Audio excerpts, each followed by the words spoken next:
오래 만난 사람도 있고 적게 만난 사람도 있습니다. 오래 만난 사람 중에 한 40년 동안 관계한 분이 계신데요. 제가 20대 초반에 만났으니까 한 40년 가까이 되죠. 청파교회 김기성 목사님을 오래전부터 같이 교제하며 교류하며 이제 지냈습니다. 그분이 좀 유명하시잖아요. 또 방송에도 또 많이 나오고 활동 많이 하시죠. 좋아하는 분도 또 꽤 많이 계시는 줄 알고 있습니다. 몸이 좀 안 좋아하셔가지고 은퇴를 작년에 65세에 하셨습니다. 65세에 작년에 하셨는데 아마 나이는 더 될 거예요. 그런데 제가 얼마 전에 은퇴한다고 연락을 드렸습니다. 그때 깜짝 놀라시면서 뭔 일이냐고 만나자 식사 한번 같이 하자 이러셔서 그분이 워낙 바쁘신 분이라 시간을 주일해서 하루를 내줘서 같이 만나서 식사하면서 이런 얘기 저런 얘기 나누었습니다. 뭐 개인적 사적 내용은 뭐 다 그런 거고요. 조금 마음이 아팠었던 건 그분이 신장이 좀 많이 안 좋아요. 그래서 거의 사형 선고를 받은 거나 마찬가지인데 이 신장이 요즘은 과학이 발달돼서 의술이 발달돼서 정확히 진단을 해서 앞으로 얼마나 이 신장이 기능할 수 있겠다 이게 딱 나옵니다. 그런데 지금 계속해서 안 좋아지니까 내년은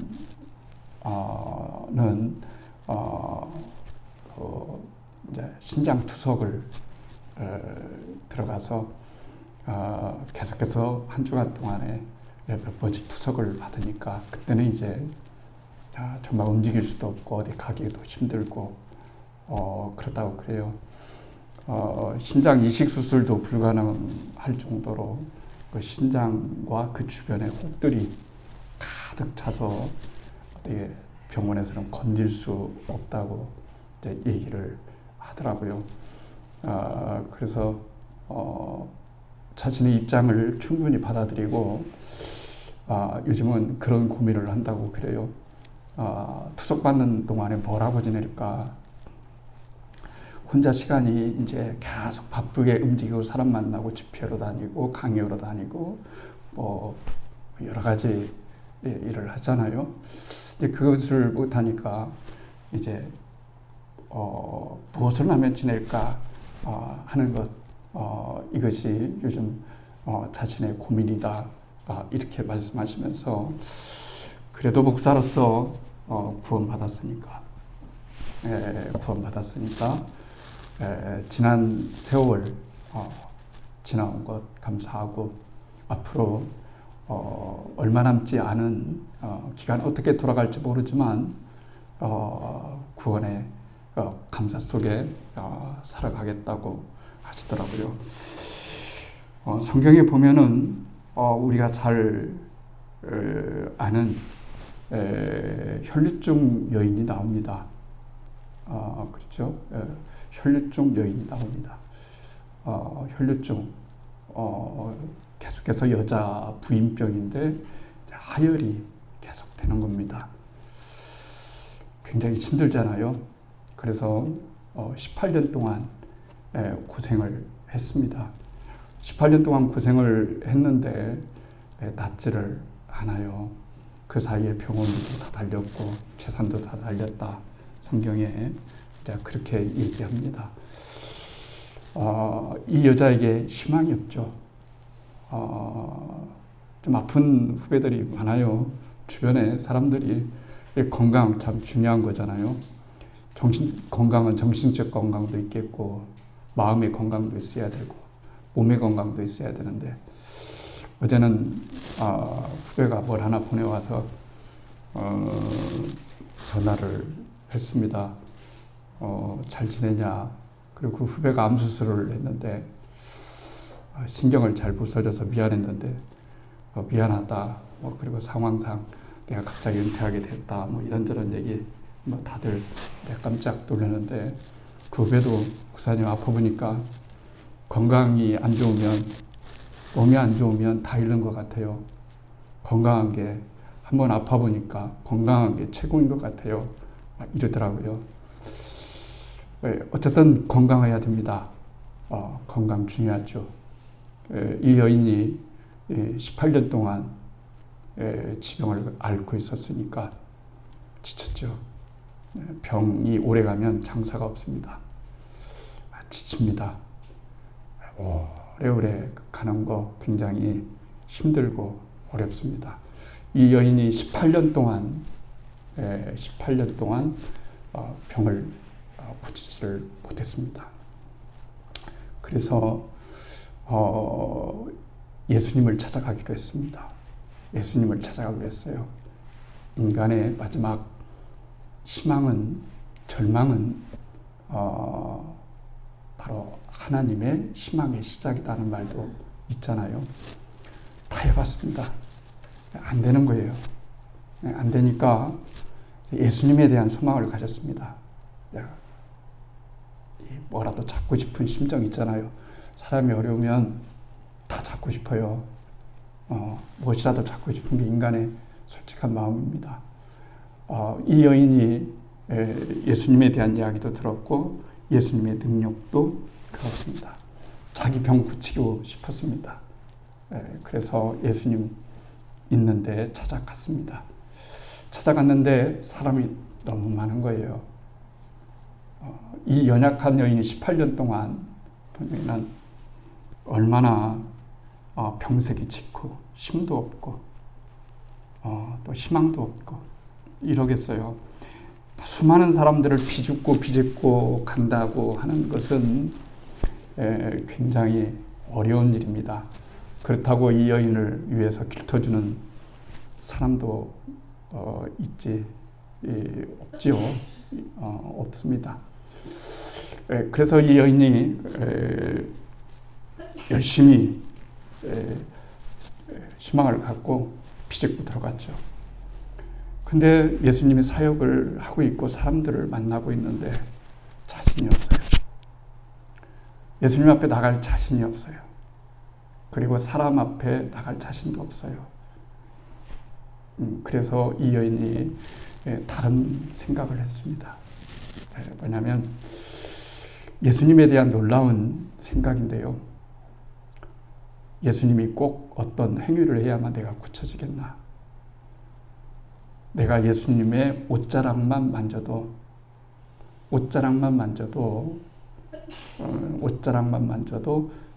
낫지 않겠나 하는 귀한 믿음을 가졌습니다.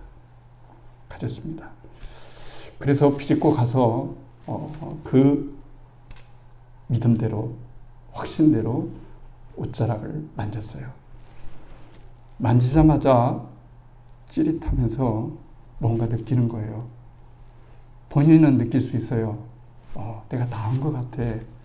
이런 느낌이 혈류의 근원이 말랐더라. 이러잖아요.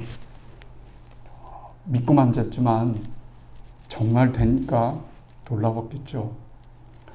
예수님이 민감하신 분입니다. 그렇잖아요. 사람이 얼마나 많겠어요. 경무원 있는 것도 아니고 밀치고 덧치고 예수님 옷 만지는 사람 두드리 와서 저기 하는 사람 참 많은데 색다른 만짐을 느꼈어요. 색다른 만짐을 느꼈습니다. 누군가 내 옷을 만졌다. 이러니까 제자들이 아니 예수님 당연한 말씀을 하세요. 왜 이렇게 당연한 말씀하세요? 이렇게 사람 많은데 밀치고 덜치고 하는데 그거 당연한 누가 만지면 이 사람 많잖아요. 그랬더니 그거 아니다. 진짜 간절한 소망을 갖고 나에 대한 확신을 갖고 믿음을 갖고 내 옷자락을 만진 자가 있다. 그렇죠. 두려웠습니다. 그 말 듣고 이 여인이 살짝 만지고 가려고 했습니다. 근데 드러난 거예요. 자기가 옷자락을 만진 것을 예수님이 아시고 누가 내 옷자락을 만졌느냐 이렇게 말씀하십니다. 그리고 그 여인이 얘기했겠죠. 그랬더니 주님이 그 말씀하셨어요. 내 믿음이 너를 구원하였다. 이렇게 말씀하셨습니다. 이건 굉장한 선언이라고 말씀하십니다. 우리에게 있는 소망이라고 저는 생각합니다. 내 믿음의 의미가 뭘까? 내 신뢰의 의미가 뭘까? 하나님을 믿는 의미가 뭘까? 사실 의미는 상대방이 안 알려주면, 인정 안 하면 의미 없는 겁니다. 그렇잖아요. 자기 혼자의 의미지. 자기 혼자의 의미 좋습니다.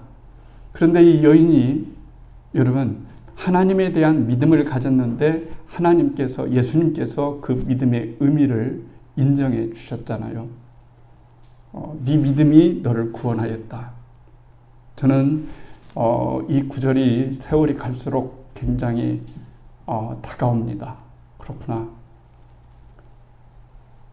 믿음, 우리에게 중요한 건 믿음이구나. 믿음 없는 사람이 어디 있어요? 다 있죠. 이 세상에 믿음 없다고 하는 사람은 없습니다. 누구를 믿고 무엇을 믿느냐의 차이뿐이에요. 누구는 돈을 믿습니다. 돈 외에는 안 믿습니다. 그렇죠? 어떤 사람은 사람을 믿습니다. 어떤 사람은 권력을 믿습니다. 어떤 사람은 자기의 재능, 실력을 믿습니다. 다 믿어요. 믿음 없는 사람은 없습니다. 그런데 이 여인은 예수님을 믿었어요. 우리의 믿음의 특이성은 세상에 있지 않고 하나님 안에, 그분 안에서 갖는 믿음이다. 이렇게 말할 수가 있어요. 그러니까 이 세상에서 가장 중요한 믿음은 하나님에 대한 믿음이고 예수님에 대한 믿음입니다. 왜냐하면 그분은 반드시 그 믿음에 대한 응답을 해주시기 때문에 그렇습니다. 늦게라도 빨리가 안 돼도 언젠가는 반드시 어떤 방법으로든지 반드시 주님은 응답을 해주십니다. 이게 굉장히 이제 중요한 얘기죠. 그래서 이 여인이 나음을 입었어요. 근데 저는 이걸 말하고 싶은 거예요. 이 여인이 왜 믿음이 중요할까 하는 거예요. 여러분, 예수님께 나온 사람들을 다 보세요. 다 약점이 있습니다. 이 여자도 물론 약점이 있어요. 근데 어려운 약점이 있습니다. 무슨 약점일까요? 자, 어떤 사람은 중풍병자를 데려와서 앉히고 제 중풍병자를 고쳐주세요 말할 수 있습니다. 귀신 들린 내 딸을 고쳐주세요 말할 수 있습니다. 눈먼 제 눈을 고쳐주세요 말할 수 있습니다. 안진뱅이 된 내 다리를 고쳐주세요 말할 수 있습니다. 근데 이 여자는 말할 수가 없어요. 예수님께 왔다고 칩시다. 내가 너한테 무엇하여 주기를 원하느냐 물으셨을 때 이 여인은 말할 수 없어요. 오늘과 같은 개방적인 사회에서는 저 혈류증이 있거든요. 하혈이 너무 많이 해요. 이러잖아요. 근데 다른 사람은 눈도 보여줄 수 있고 자기의 아픔, 몸도 보여줄 수 있고 여러 가지를 보여줄 수 있는데 이 여인은 아픈 데를 보여줄 수가 없어요. 그렇잖아요. 아픈 데 보여줄 수 없잖아요. 아픈 데 보여줄 수는 없습니다. 우리 인간이 살아가면서 그럴 때가 있어요. 아픈 데 다 보여줄 수 있는데 아픈 데를 못 보여줄 때가 있는 겁니다. 그렇잖아요. 이 여인도 아픈데 아픈 데를 못 보여준다는 한계가 있습니다. 그런데 주님은 이 여인이 그런 상태에 있다는 것을 아시고 그분의 능력을 그 여인에게 베푸셨습니다. 그래서 신앙이 중요합니다. 신앙은 꼭 어떤 것을 드러내야만 되는 건 아닙니다. 종교적 행위만 있어야 되는 건 아닙니다. 저는 종교적 행위를 다 나쁘다고 말하지는 않습니다. 그러나 종교적 행위가 너무 짙어지면 삶의 의미가 퇴색되는 겁니다. 하나님과의 관계가 종교나 행사나 그런 걸로서 확인시키고자 합니다. 근데 그런 걸로 확인할 수 없습니다. 사람은 물론 그럴 수가 있죠. 당신이 나 사랑하면 매 년마다 나한테 다이아몬드 1,000,000원씩 하나씩을 사주면 내가 당신의 사랑을 인정하겠어. 맞을 수도 있고 틀릴 수도 있습니다. 근데 매일 여러분 다이아몬드를 하나씩 사준다고 보세요. 그런데 내 마음을 이해해 주는 건 하나도 없어요. 나를 진짜 사랑하지는 않아요. 그럼 그 다이아몬드가 정말 의미가 있을까요? 물론 세상적 가치로 따지면 당신이 나를 좋아하든지 안 좋아하든지 나한테 다이아몬드 하루에 10개씩만 줘도 하나씩만 줘도 난 좋아하는 사람도 있겠죠. 그러나 진짜 인생의 의미를 갈구한다고 한다면 다이아몬드의 문제가 아닙니다. 얘도 똑같은 마음이에요. 여러분과 제가 이 세상에서 마지막 날까지 있어야 될 건 뭐냐면 종교적 행위보다 더 앞선 건 하나님과의 관계입니다. 하나님과의 관계입니다. 그래서 여러분 그럴 수도 있잖아요. 이번 주가 추석이에요. 어떤 교회는 예배 드리는 교회도 있어요. 어떤 교회는 예배 안 드리는 교회도 있어요. 그러면 예배를 드리는 교회는 더 신앙적인 겁니까? 아니면 예배를 안 드리는 교회는 덜 신앙적인 걸까요? 그런 건 아니잖아요. 쉽게 말하면 그렇게 생각해 보면 되는 거예요. 여러분, 오히려 제 생각은 그렇습니다. 한 주간 동안에 사랑하는 사람들과 평화하고 화평하는 것이 훨씬 더 하나님이 바라시는 예배다. 이렇게 생각합니다. 그리고 주일날 와서 주님 했어요. 되네요. 마음이 열어지네요. 사랑하게 되네요. 이게 되네요. 이게 하나님께 나와서 드릴 예물입니다. 그게 산 제물입니다. 살아있는 제물을 드리라 했을 때 산 제물입니다. 그렇습니다. 저는 오늘 여러분과 말씀드리고자 하는 핵심은 이거입니다. 구원의 확신은 가질 수 있는 것이다. 이런 말씀 드리고 싶은 거예요. 어떤 사람은 종종 이럴 때가 있어요. 제 구원에 자신이 없습니다. 하는 말은 옳은 얘기도 하지만 틀린 말은 아니지만 맞는 말도 아니에요. 왜냐하면 구원이라고 하는 건요. 제가 목사답게 살아야 구원받는 건 아니에요. 제가 목사답게 못 살았어도 구원을 받았어요. 제 행위와 제 삶의 태도에서 하나님 앞에 온전하지 못했어도 하나님은 나의 온전함 때문에 나를 사랑하셔서 구원하신 것이 아니라 이미 내가 죽었던 그 자리에서 이미 죽었던 그때부터 죄를 죽었던 냄새냈던 그때부터 나를 사랑하셨기 때문에 그런 겁니다.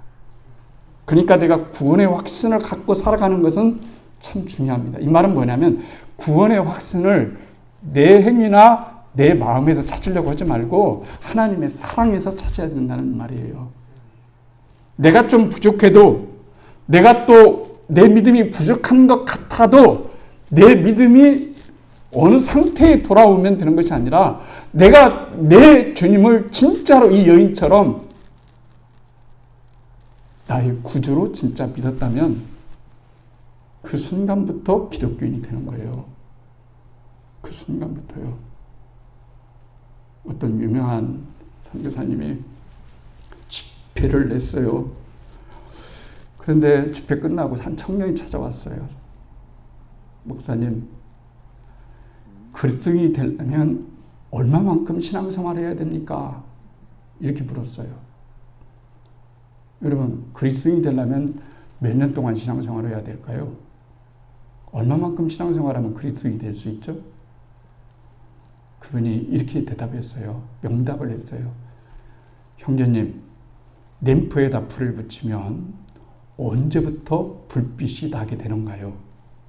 불빛이 나게 되는가요? 그래서 청년이 그랬어요. 불을 붙이는 그 순간부터 빛이 바랍니다. 그랬더니 이 목사님이 청년에게 말했습니다. 내가 예수 그리스도를 믿는 그 순간부터 나는 그리스도인이고 내가 그리스도인이라면 나는 구원을 받은 겁니다. 아시겠습니까, 여러분? 내 행위 아니에요. 그럼 자랑할 것이 있는 거예요.